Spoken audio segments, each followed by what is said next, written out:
that's all right with y'all. Amen. But let us pray. Father God, I pray liberty right now to preach what thus saith God. I bind every devil and demonic force that seeks to hinder and to steal this seed in Jesus' name. Amen. Amen. Amen. I'm going to give Jesus one more hand of praise. Amen. We just can't praise him enough. Hallelujah. I know we're subdued right now, but we'll probably get turned up a little bit here. The big idea for this message is nothing happens until something is spoken. Amen? Right. Nothing happens until something is spoken. Proverbs 18:21. Life and death are in the power of the tongue, right, and those who love it will eat its fruit. Amen? Hallelujah. Going a mile a minute here. My message today is release the sound of victory. Amen. I really wanted to preach this at the end of the release series that I did, but just didn't feel in my spirit. It was, I was ready to preach it or whatever. But I feel liberty today to do it. Amen. Nothing happens. Just say it to your neighbor. Nothing happens. Nothing happens until something is spoken. Bless the Lord. God told Ezekiel, prophesy to these dry bones that they live. Did those dry bones get up? Yeah. They did, but they didn't get up until Ezekiel started prophesying to them. Amen. He said, prophesy to the wind that it bring life into these bones. No wind came until he prophesied to the wind. Amen? Amen. So, God told Israel to shout with a voice of triumph. They were marching around Jericho, and he said, when you get done on that seventh time, you let out a shout with a voice of triumph, and the walls are going to fall. Amen? What happened? Walls fell. But they didn't fall until Israel shouted. Amen. I want you to get that in your spirit. Amen? Some of us have been, and probably currently are in situations that, it seems like we just need to shout unto God with a voice of triumph. Amen. We're staring at walls. We're staring at circumstances. We're staring at whatever's going on the job. And seemingly we prayed, and nothing's happened. Amen. Because nothing happens until something is spoken. Amen. Right. Amen? My dad has a saying, just shout. Used to make me so mad. Yeah. I've been going through something, he'd say, just shout. But y'all, there is biblical principle in this. Yes. Okay? That's all God told Israel to do, march around and then shout. Yeah. Right? Had they not obeyed God, they'd still be on the other side of Jericho. Amen. Come on, somebody. Sometimes that's all we need. Amen? When I got into basic training, they do this thing called shock treatment, and you are at the reception battalion. That's where you get your uniforms and you get your hair cut and all this. They teach you a little bit about standing in attention and right face, left face, all this, For about a week you're there, and it's all laid back, and what they're doing is preparing you, and you don't know it. Then the drill sergeant will come and pick you up in a bus, and you'll roll to your actual basic training unit.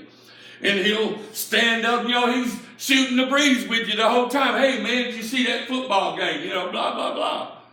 Then they get there and he'll stand up and say, all right, everybody, let me have your attention. You got 5 seconds to get off my bus, and 3 up's already gone. And from then on, for about 2 hours, it's just perpetual hell. I mean, they just pound on you, not really physically, but verbally, and oh man, they'll be in your face. Had one drill sergeant that would eat onions so that he'd get in your face and breathe his onion breath, and you just be going, you crying, private? You want to go home to your mama? But they call it shock treatment, and that's exactly what it is. So they get you in the battalion classroom there, and you're in there, and they're walking around on the tables looking at you and screaming at you. I had one of them jump down in front of me and say, show me your war face, private. I almost laughed, but that wouldn't have been a good idea. He said, I want to hear your war cry. So I went, ah! That's pretty good, Private. And he walked off. Went and picked on the next one. But I want you to understand something. Hallelujah. We try to play patty cake with spiritual warfare, and it don't work. Amen. The devil needs to see your war face, and he needs to hear your war cry. Yes. Amen. Amen. So we're going to talk about that a little bit today. Release the sound of victory. The sound of victory is a shout of praise. It is a word of praise. And it is a song of praise. Basically, it's letting the devil know, letting you know, letting everybody around you know. It don't matter what the circumstance looks like. God's faithful to bring me on through it. Amen. God's going to do it. How many believe that God will deliver you? Amen. The psalmist David declared in Psalm 34:19. If I'll get it right here. There we go. Many are the afflictions of the righteous, but the Lord delivers him out of them all. Amen. Bless God. How many believe that this morning? Amen. Amen. I get excited about the word. I don't know about y'all. Hallelujah. I read things like that. I'm like, oh, hallelujah. He said, all, devil. He said, no matter what I'm going through, many are my afflictions, but the Lord will deliver me out of all of them. Bless God. Paul frequently would start a phrase or a passage of scripture with this little phrase: brethren, I would not have you ignorant concerning. Right. And then he'd go on and tell what he's talking about. I want you to understand, when I say ignorant, I'm not meaning you dumb. Amen? That's not what ignorant means. Ignorant means you just don't know. Right. Amen? And Paul was saying, I don't want you to be in this position and not know about whatever. So today we're going to deal with something that I find we are ignorant of in this day in the church about several, there's very important aspects, several very important aspects of Christian living and walking with God that we're ignorant of, I believe, in the church, but I don't have time to deal with all of them, so I'm going to deal with one that I think is the genesis of a lot of it. Amen? Hallelujah. What we say matters. Right here. Yes. Amen? What we say matters. Nothing happens until something is spoken. Let me break it down for you. God said, let there be light. Right. And light appeared. Yes. God said, let dry land come up out of the midst of the waters. And dry land came up out of the midst of the waters. Amen? Amen. God said, let there be birds that fly in the air and fish that are swimming in the seas and all creepy crawly things. And there was all that, right? But nothing happened until God spoke. Yes. Amen. Jesus said, peace be still, and the storm subsided. Right. Jesus told many, your faith has made you whole. And they were healed and made whole. Amen? Jesus said, come out. And the devil came out. Every time. But nothing happened until Jesus spoke. Amen? You see in the picture? There have been others. Peter said, silver and gold have I none. Hallelujah. I love that story. You know, Peter had been over there when Jesus said, tarry in Jerusalem till you be endued with power from on high. Basically, until you receive the promise. What is the promise? The Holy Ghost. Jesus cleared it up for us, folks. He didn't beat around the bush about it. He cleared it up. He told them, and after the Holy Ghost comes upon you, tell them that's the promise I'm talking about. You will be witnesses of me. Of course, we know in Jerusalem, Judea, Samaria, and uttermost parts of the earth. So, the next day, Peter and John are walking to the synagogue at the time of prayer. And at the gate beautiful, there's this man sitting there. I don't know how long he'd been lame. I don't remember right off the top of my head. But he's lame man. He can't walk. And he's sitting there, alms for the poor. Alms for the poor. And Peter looks at him and says, I don't got any money. Come on, somebody. Oh, we're always trying to buy a blessing. Hallelujah. But we don't need money to get what God wants us to have. Amen. Hallelujah. He said, silver and gold have I none. but such as I have. What was he saying? I got something in that upper room the other day, hallelujah, that I'm going to give you. So he grabbed his hand and he said, rise up and walk in the name of Jesus. Amen. And a lame man is leaping and jumping and praising God. Amen. Yeah. Amen. Yeah. But if Peter had never spoke, he'd still be there. Oh, hallelujah. Paul said they were on a ship in the middle of the Mediterranean, and a storm kicked up, and everybody was afraid, and they were talking about jumping ship and swimming for shore. They said, oh, the ship's going to be torn to pieces. Yeah. Paul said, if you stay on the ship, you'll be saved. Come on. Yeah. You jump, you're going to die. Oh, but if you stay on the ship, I have assurance from God that you're going to be saved. The ship crashed on the shore, but everybody was saved. Amen. Nobody died, bless God. Nothing happens until something is spoken. And then God said this very unique piece of scripture. Let us make man in our image and after our likeness. Amen. And we know the story well. He knelt there in the garden and he patted out a mound of sand and he breathed his breath of life into that mound of sand. And it says that man became a living soul. Amen. Amen. How many believe man is a living soul? Amen. See, that is that spark of divinity. Amen. God transferred a spark of his divinity into that mound of sand and it became a living soul. I'm going to tell you that without that spark of divinity from God that's been passed down through the reproduction process, none of us would be living souls this morning. Amen. We'd be like cattle. Well, see, he said, let us make man in our image, after our likeness. We know the Holy Trinity, God, the Father, God the Son, God the Holy Ghost. But did you know man is a Trinity? Man is a soul who lives in a body and possesses a spirit. Yeah. When you die, the spirit goes back to God from whence it came. That's that spark of divinity. Right? When you die, your body turns to dust. Isn't that what the word says? Yeah. But your soul is the prize. Amen? And that living soul that God created, hallelujah, when he breathed into Adam, into that mound of sand, hallelujah. So we are a body or a soul that possesses a body that lives in a body and possesses a spirit. I should say that again since I stumbled all over it. You and I, every living human being, is a soul that lives in a body and possesses a spirit. I want you to get that. Amen? What I want to convey to you this morning is that we were created to act like God. Oh, wait a minute, Pastor. Wait a minute. What do you mean we were created to act like God? God is our creator, right? Doesn't man create? You don't see cows creating. Pigs don't create nothing but a mess.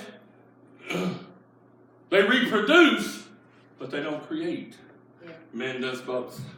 And this is how we imitate and emulate God.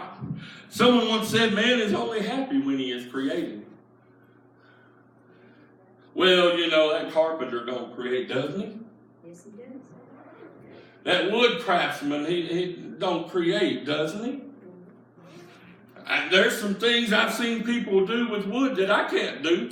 Right. Amen? Harvey will grab a guitar and do things with it that I just wish I could do. Or on that piano. Yeah. But see, I have my creativity too. I can write a song. Done it many times.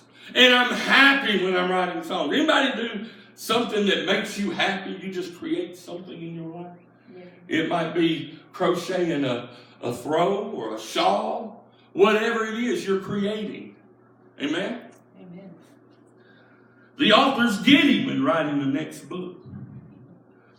Musicians drive themselves to create the perfect piece of music. We were created to act like God. Now, it is important to note that no man will ever be like God here below. But in little ways, we imitate him with our actions, and God purposed it that way. Remember, life and death are in the power of the tongue. Who gave us that power? God. Amen.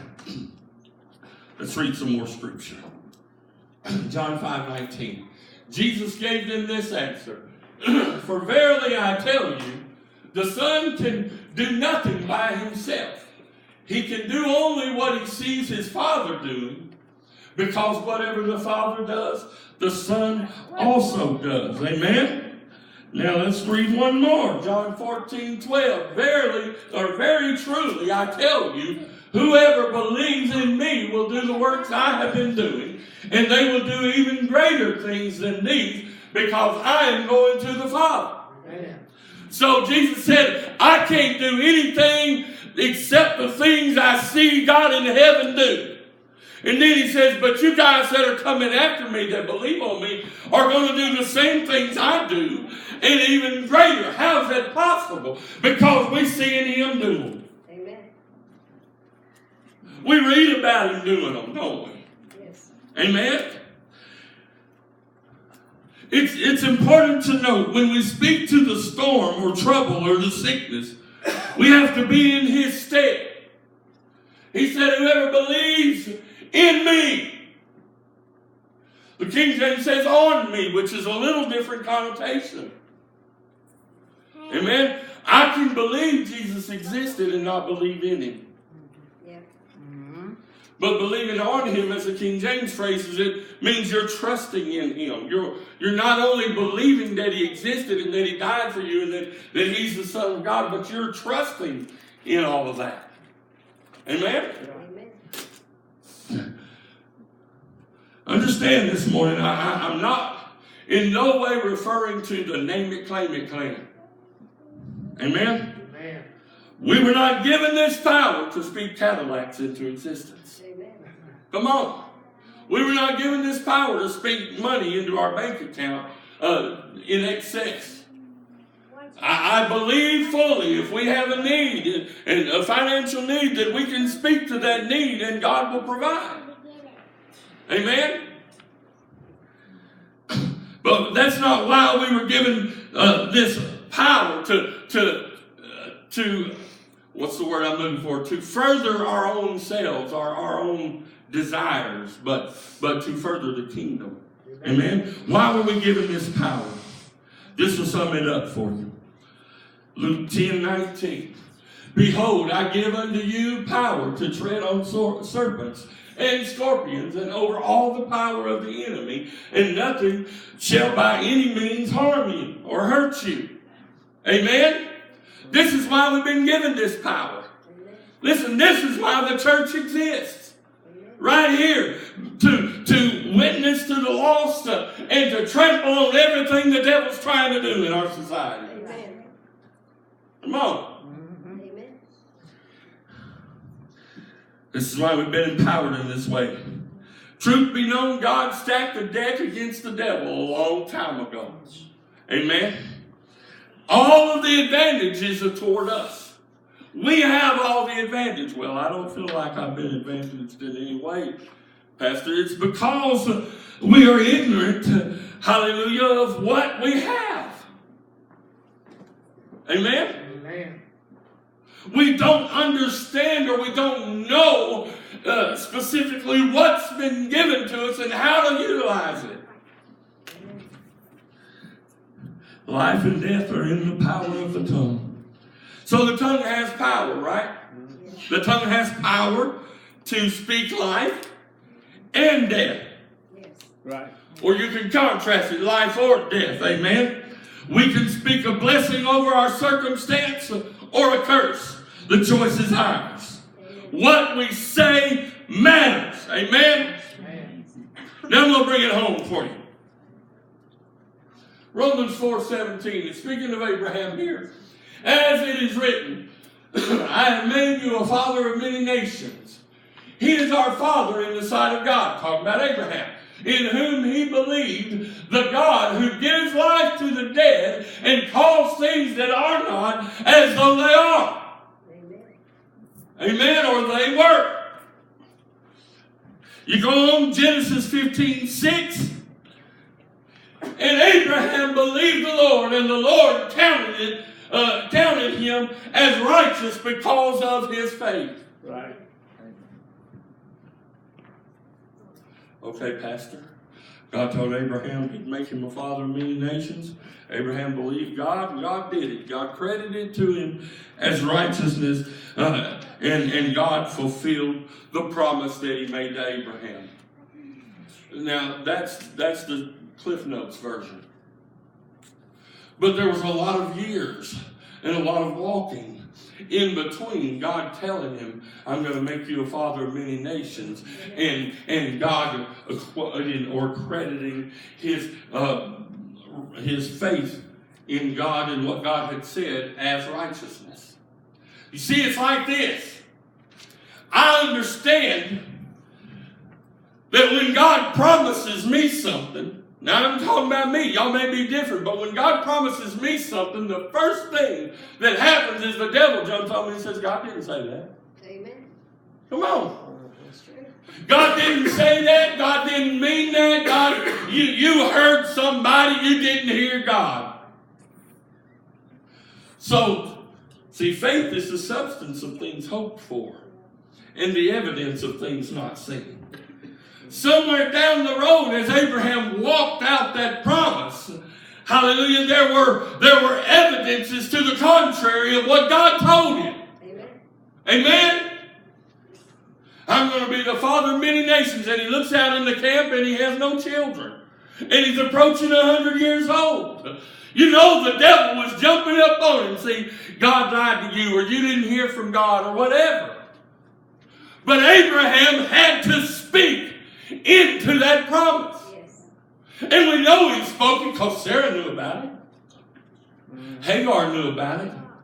In fact, I'm sure everybody in his camp knew about it.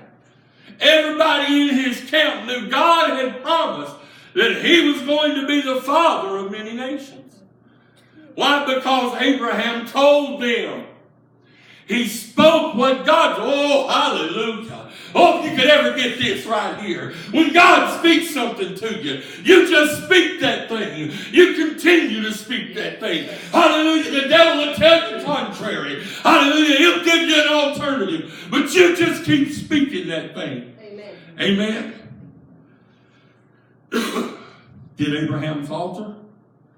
Sometimes, yes.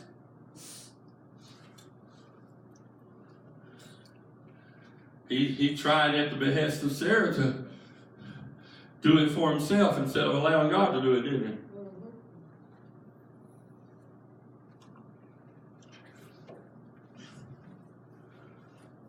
And God blessed it anyway. But it's been a stain and a curse on the world ever since. Right. Yes. Amen. We have all the jihad and all that stuff because of that move. Yes. Talking about fumbling the ball. Right? But because God said, I'll make you the father of many nations, God took Ishmael, the child born out of wrong ideas and wrong thinking and wrong actions, and blessed him according to the word he had given Abraham. Yes. You know, the first sermon preached in this church, down in Sister Judy Key's basement, out on Highway 10, my father preached, everywhere your foot tries, I'm giving it to your hand. Now that is very significant. I've looked back down through the years, and that is very significant. Oh, we were shouting, Brother Jerry. Woo, he's going to give it all to us, wherever we walk. But we never realized there was a responsibility to walk where God wanted us to walk. Because if we walk contrary to where God wanted us to walk, God by His very word has to give it to us. And He has. Amen? Amen. How many have been promised something from God that it hasn't happened yet? Yes. I mean, it can be, oh God, you promised me that my children would be saved. Oh God, you promised me my grandchildren would be saved and they would serve you. Come on, somebody. Abraham held on to that promise. He spoke to that promise. You know this because of the people in the story that knew about it. Amen? And like I said, I'm sure Abraham looked at his circumstances and said, "Look, my circumstances don't back up what you told me, God. But I'm going to speak to what you told me. I'm going to rehearse that. I'm going to keep speaking that. Hallelujah. I'm going to believe in you. Glory to God." And we know that He done that and that it was accredited to Him as righteousness. And God did everything He said He was going to do. Hallelujah. Nothing happens until something is spoken. Amen. Have you been speaking to your promise? This Bible here declares to me that I can sing into my barren fields. Yes. Amen. Listen to me. Oh, we get all excited about things like this. I'm going to go out here and sing into my barren field. And the application is that there's barren areas in my life that I can sing into and nurture, and God will help grow a harvest in those areas. But listen to me. He said we can sing into those barren fields, but He didn't relieve us of the responsibility of weeding them out and cultivating them and doing the work and preparing, planting the seed. Amen. Doing all of that in preparation to sing into that barren field. Amen. Well, I thought all I had to do was go out there and stand in the field and sing. Nothing happens until something is spoken, Pastor. You told us that. But you have to cultivate.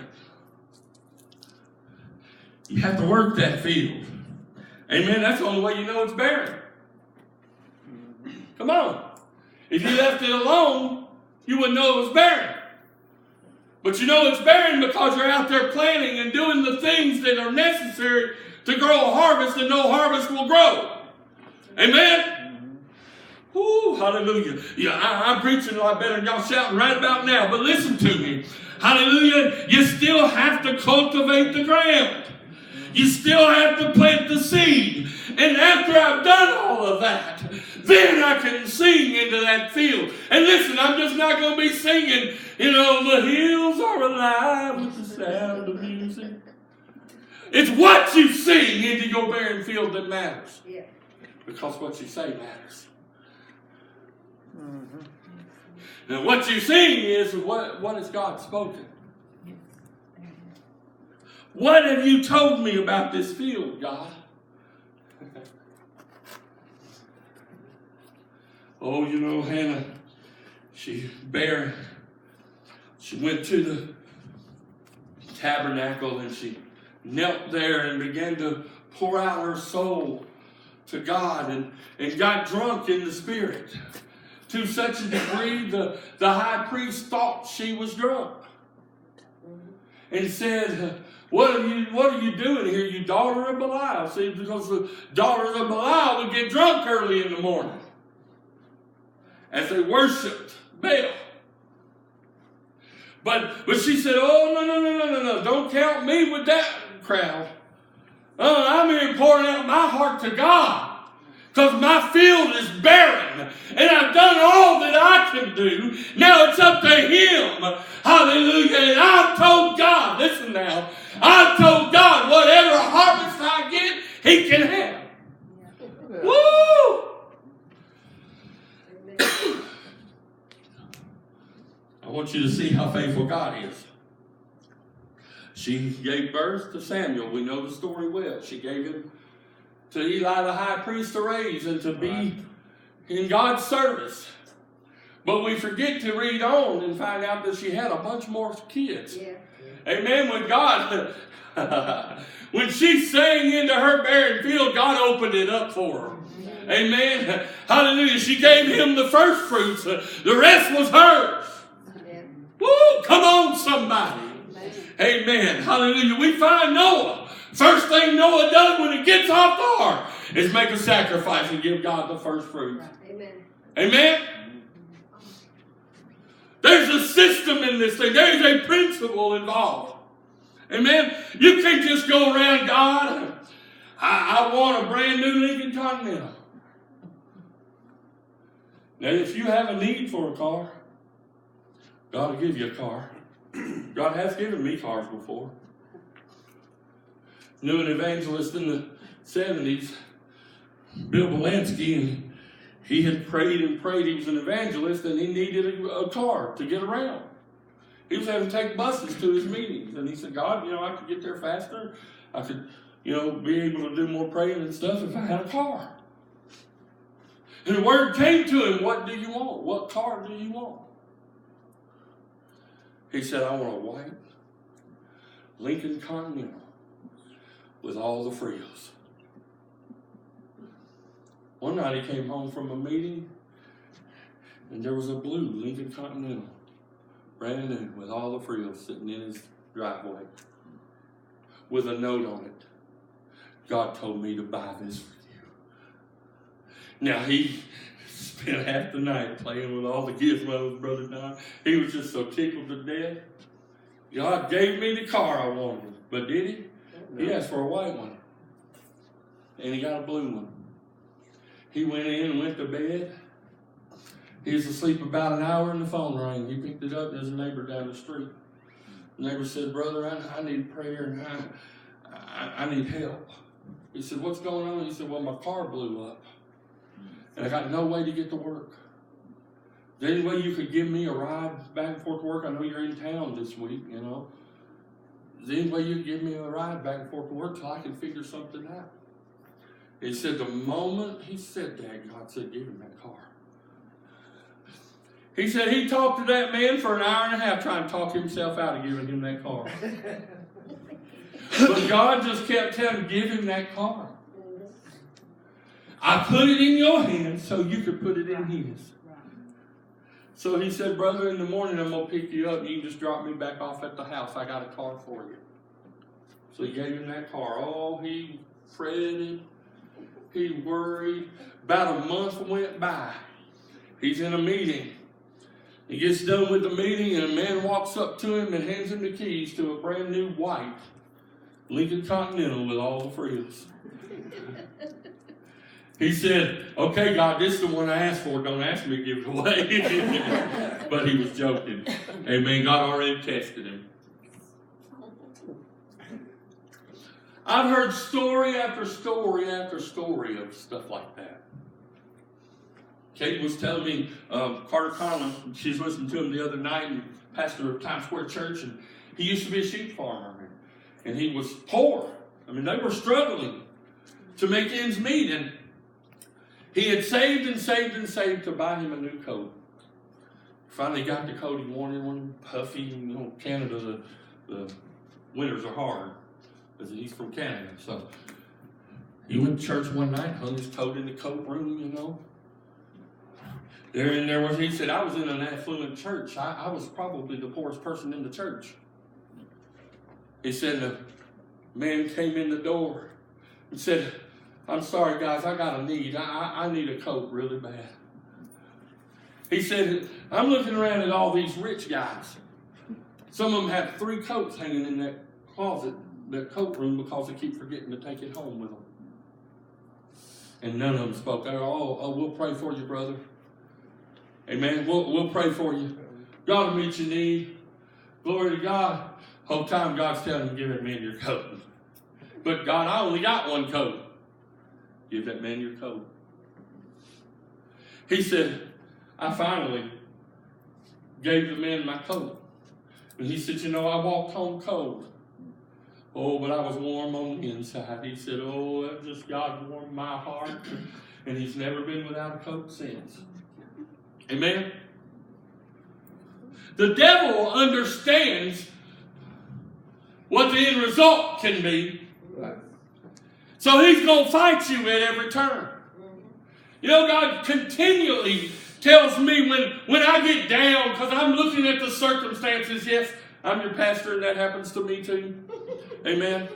I'm looking at the circumstances. God, why is this going on? And why is that going on? Why can't I get over this hump? And blah, blah, blah. And he always tells me, you didn't think the devil was just going to sit down and let you win.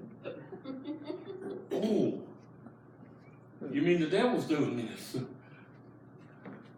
Okay. I'm almost done, guys.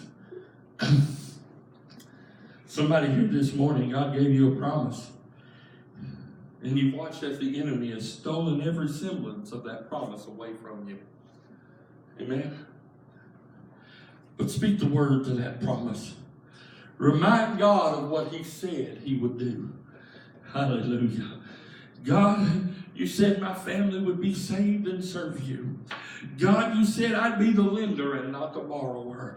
Come on, God, you said that I would preach this gospel around the world. Now that's mine. Amen. I don't mind being transparent with you. Hallelujah. I'm not satisfied. I love preaching to you guys. I love pastoring y'all. But I'm not satisfied.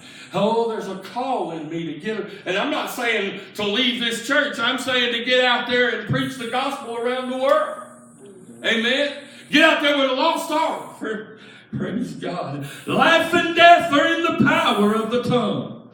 Somebody right now, somebody should be on your feet praising God. Hallelujah. Saying, yeah, devil, you thought you had me. Come on. Hallelujah. I understand that I can speak life to this situation. That I don't have to wallow in debt. Come on, somebody. Hallelujah. I don't have to be beaten down and downtrodden. Hallelujah. And whipped from pillar to post. Because I'm the child of a king. Hallelujah. And there's life and death in my tongue.